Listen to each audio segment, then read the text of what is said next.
Hello, and welcome to the Sunday meditation at the Sanctuary of Light and the Galisteo Light Institute. For those of you who are joining us for the first time, there's a way that we do our meditation. We divide it into 3 parts. In the first part, we ask our divine higher self, it's our own inner voice, it's our own inner wisdom, to take a form for us, so that in perceiving that form, it already uplifts us into a powerful, meditating, expanded consciousness state. And then we ask our higher self to touch our body, and we draw it in, and then we sit in meditation. And because you're using apparatus, I'm going to do a little Om, and you can push your button so that you can meditate for as long as you like. Usually people meditate for about 20 minutes, but however long you wish. And then the second part of the meditation, we take that frequency of light from the cosmos and we draw it in through the top of our head and bring it down into the stomach area. This is the solar plexus. It's the center of the emotional body. And from there, we laser that white light out from us. It stretches out our presence out across the planet and back into the sky.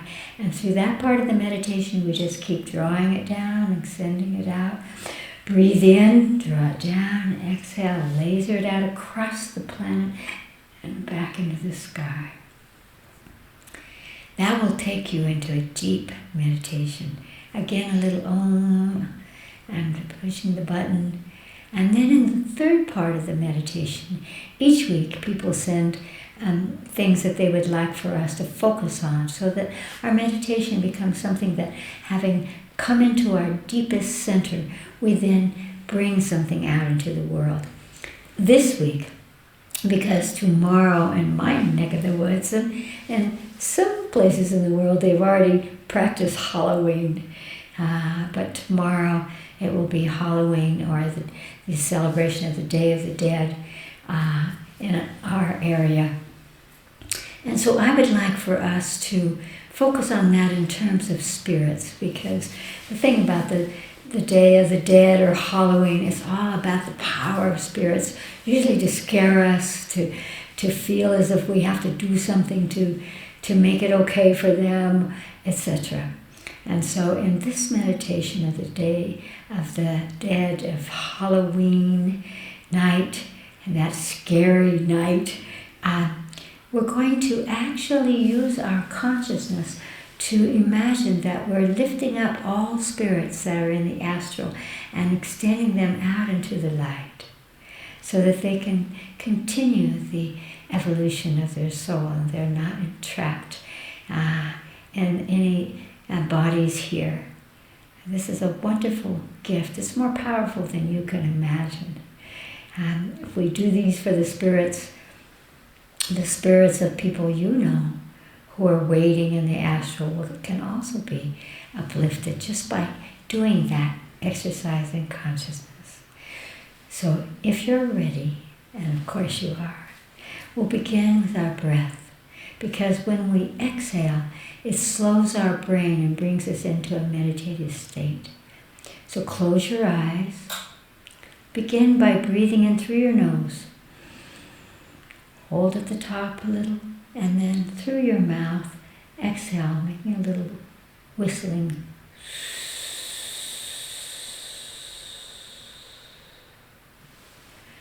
Once again, breathing in through your nose, and slowing your brain into exhalation,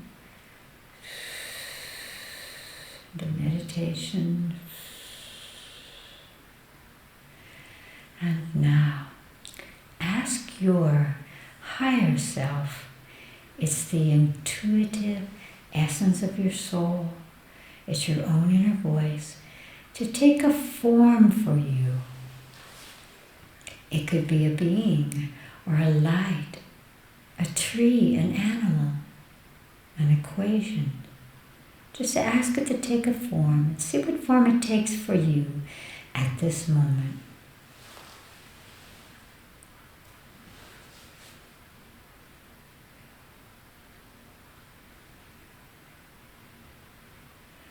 Now, ask your higher self to touch your body where you hold your divine essence at this moment. And just imagine a touch anywhere in your body that your higher self touches you to activate that point of divine source.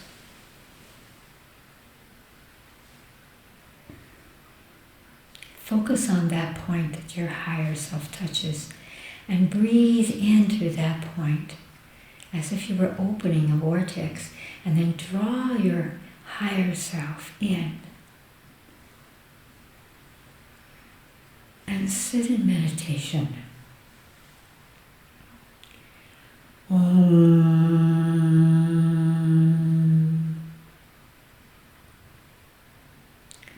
Again, breathe deeply into your body and reach up with your consciousness into this flow of light in the cosmos and draw down to you a beautiful beam of pure white light down through the top of your head, down into your stomach, solar plexus, and laser that beam of light, of white light, out through your auric field, out through you, across the planet, back into the cosmos.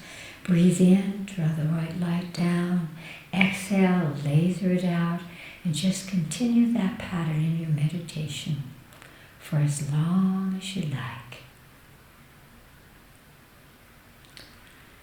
Om.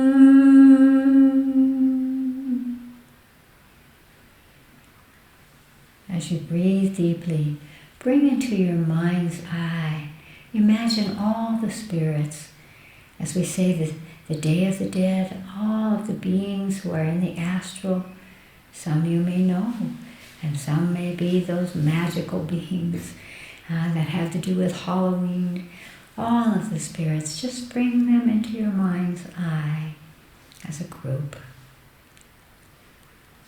And then reaching up again into the cosmos, draw back down that beautiful beam of white light down through the top of your head, and when it comes into your solar plexus, laser it out as if it spreads out into a beautiful avenue, a moving avenue of white light, and invite all of the spirits to return home to those that love them, to the next octave of their evolution of their soul, to get on to that moving white light and move up, up into higher octaves of light and be released from the astral. And feel the joy for them to return home to the cosmos and be released from all of the imprints of their life and death. Do it now.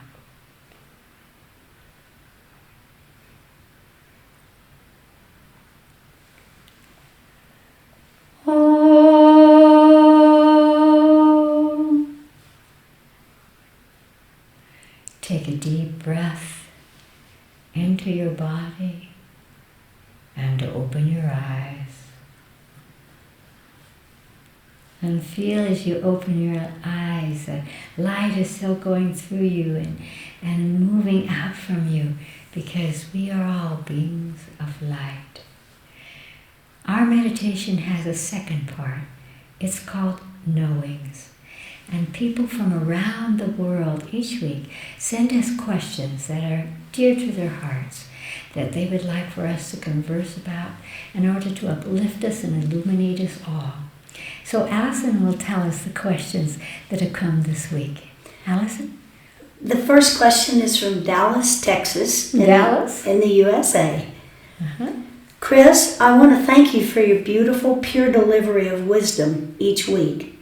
The world is so full of flash and noise, buying and selling, and keeping up with the Joneses, which is so common in my world among the wealthy and powerful, that I feel completely lost to my inner voice most of the time. But when I see your knowings, you are so steady in yourself that I am able to touch that steadiness in myself. Will you please do an exercise to help the world hear the call of their soul through all of the social climbing frenzy and entertainment addiction so inherent in much of humanity? Thank you for that question. Because it is true that this is a time on the planet when we really want to find that steadiness, that centeredness within us. Because it's from that centering of our soul that we are able to give our gifts in life, that we don't have to climb a social ladder, we don't have to be something for someone else. We can just be ourselves. And believe me, all of ourselves are pure and divine. So the exercises that I would do, it would have two parts. First is to help all of us, again, come into finding that center within us. A center that's not about the outside world, but it's about the magic and the divinity of ourselves as souls. And as we find that, then that'll release that pressure to please or to do something that makes us important to the outside world. We need to be important to our true selves. And the second part of that would be to send an energy out to all of those who long to be at the top of the totem pole, that feel they have to buy and sell to be worthy, to be someone important in the world, because at the moment of your death, you won't care about that at all. And so that second part would be extending an energy out into the world so that everyone could find that centering of their soul. Let's do this exercise in consciousness now. Close your eyes. Take a deep breath into your body and exhale slowly.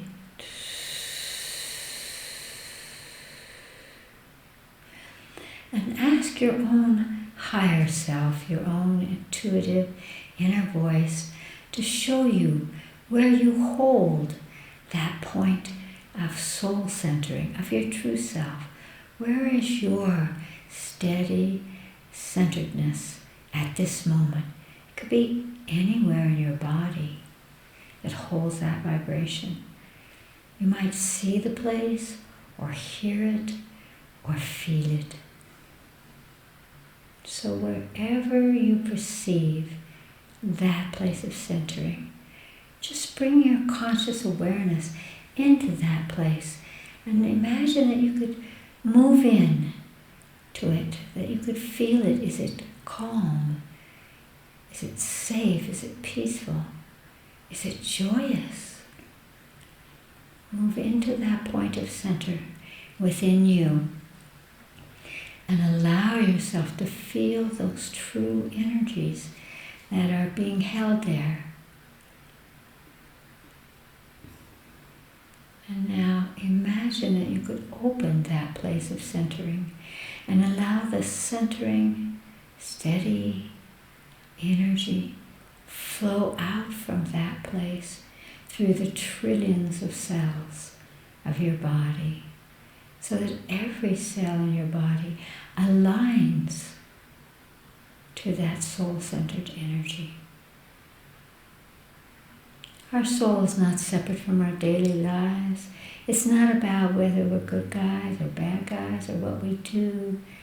It's just an essence that can never be tarnished, but that when we touch that center within us, it does bring us a place where we own our true selves, and therefore we look out differently into the world with more love and more compassion. So breathe deeply and feel the energies of your own point of center flowing through your body, nourishing you, aligning you to that centering, to the power of your true self, not the impressions or the mirroring of the outside world.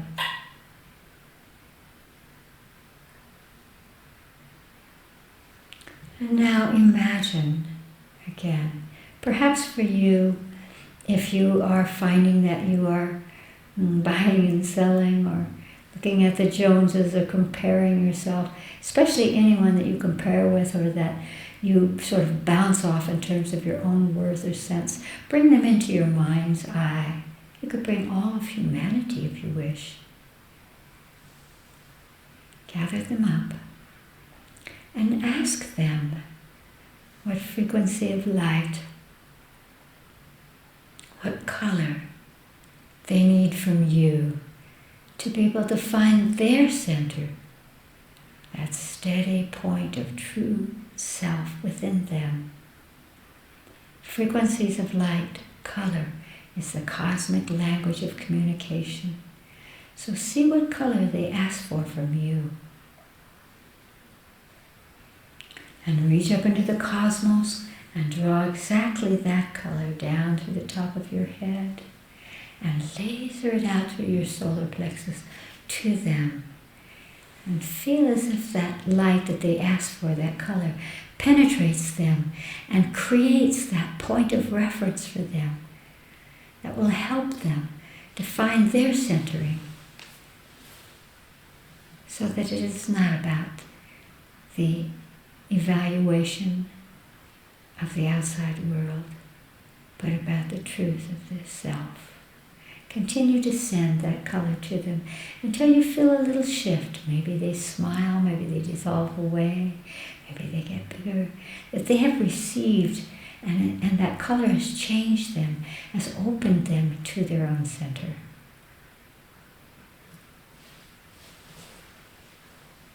Breathe deeply and open your eyes. When you do an exercise like that, you are really, instead of being caught in the world outside, you are giving to the world outside.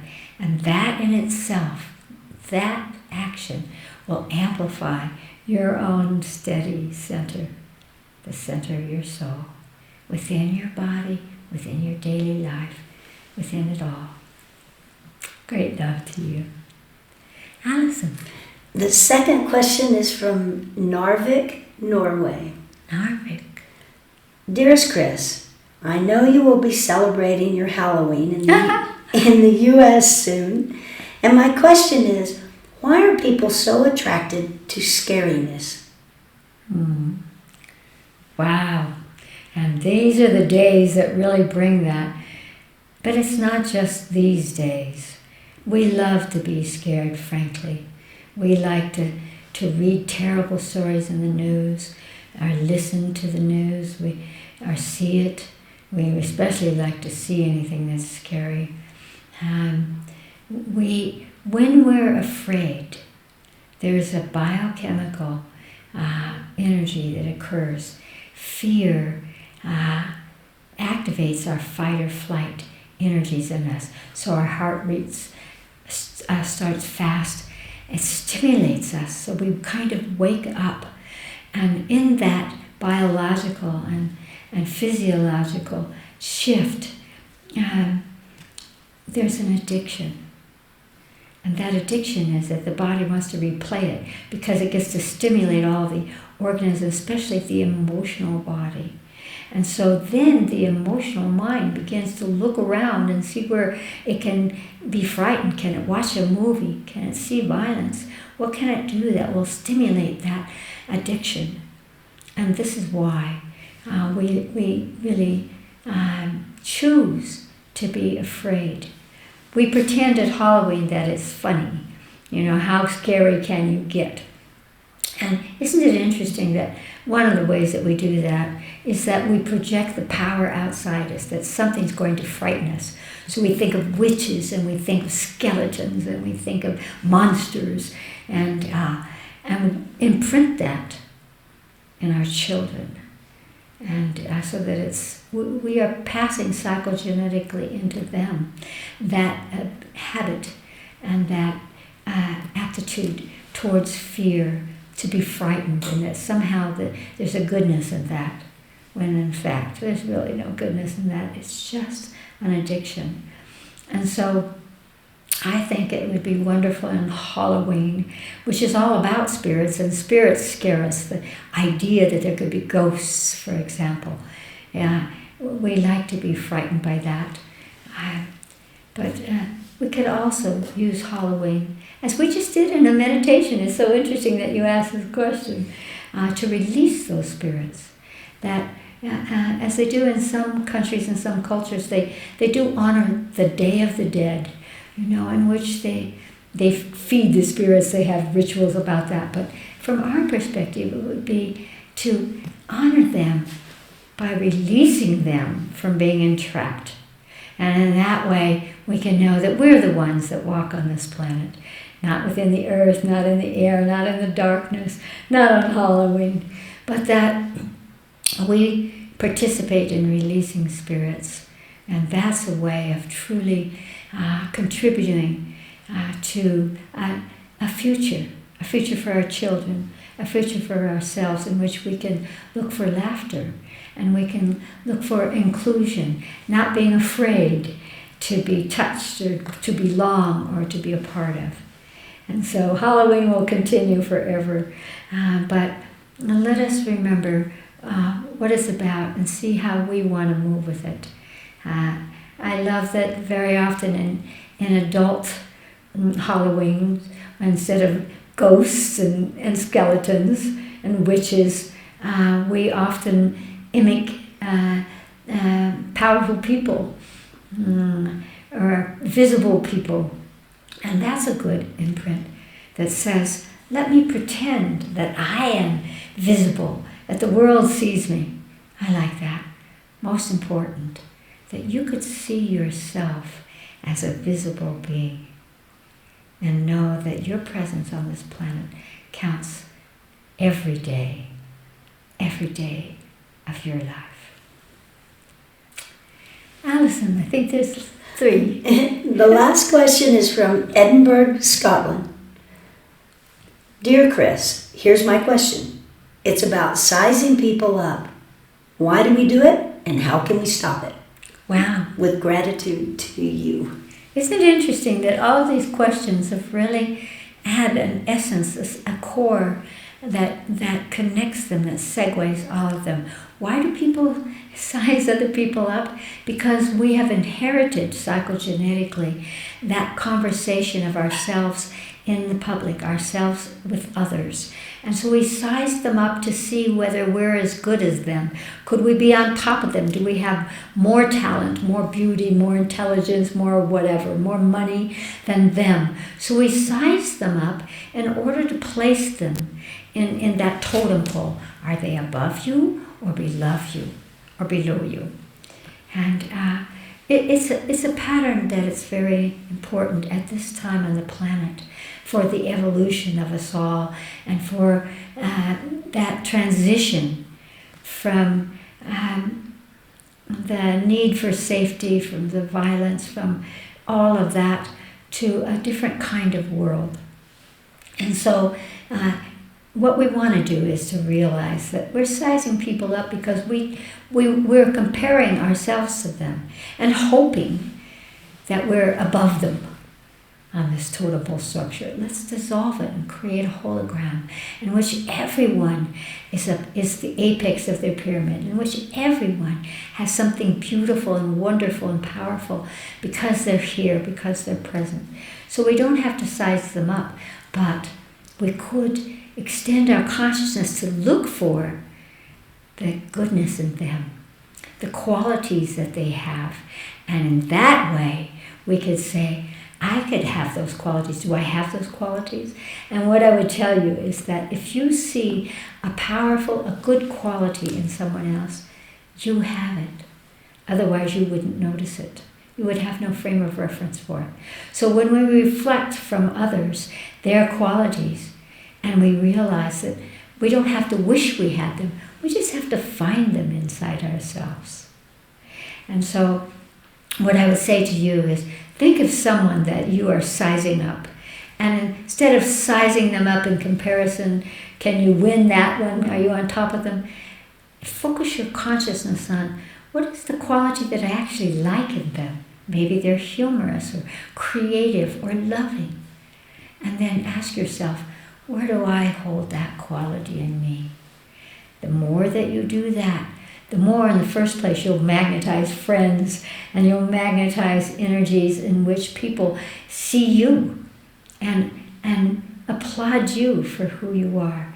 And that allows us to begin to trust and embrace and include everyone in our lives and in our world, and above all, our purpose and destiny. So I hope that you will practice that and look for that, so that the sizing up simply becomes the applauding of the goodness that we all carry inside us. Great love to each and all of you. Until next time.